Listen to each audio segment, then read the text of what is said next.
Disclosing greenhouse gas emissions is part of a longer and larger climate disclosure process. It is the first step. As part of that, you have to identify the risks and opportunities that your entity currently faces. That means that when you have done so, you increase your reputation in terms of credibility. 74% of entities have reported that they believe their reputation is increased following disclosure. That means that you have a competitive edge, taking note that requests for disclosure of greenhouse gases come from over 680 financial institutions that have over $130 trillion in assets. They also come from over 200 large procurers controlling over 5.5 trillion annually in procurement costs. This also means that all of this data is going to be used by sustainability raters and assessors, such as Bloomberg, such as the Dow Jones Sustainability Index, to mention just a few. Finally, it enters you in a cycle.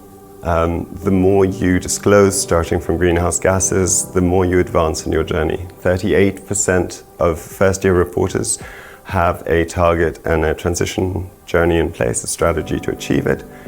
By the third year, that number is 69%. And this leads to the final point. Regulation is increasing around climate disclosure. Inevitably, the burden is going to grow. Those that disclose stay ahead of that cycle of regulation increase and reduce the cost of doing so. Since the year 2000, when we were founded, every year has seen an increased and exponential growth in the number of responses. In 2021, over 13,000 corporate entities responded to CDP, over 1,000 cities, states and regions, approximately 400 financial service institutions have responded to us.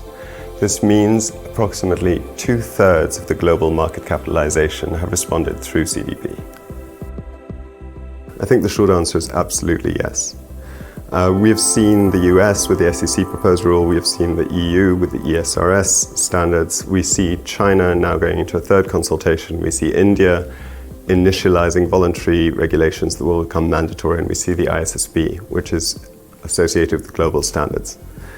They are all based on one thing, however, on the recommendations and the pillars of the TCFD. The CDP has aligned with those principles since 2018 because we firmly believe that whether they become the law in every single jurisdiction or whether it is just the market seeking to harmonize the globe entire in every jurisdiction is either going to be upheld by mandatory disclosure regulations or going to adhere to those that come from without.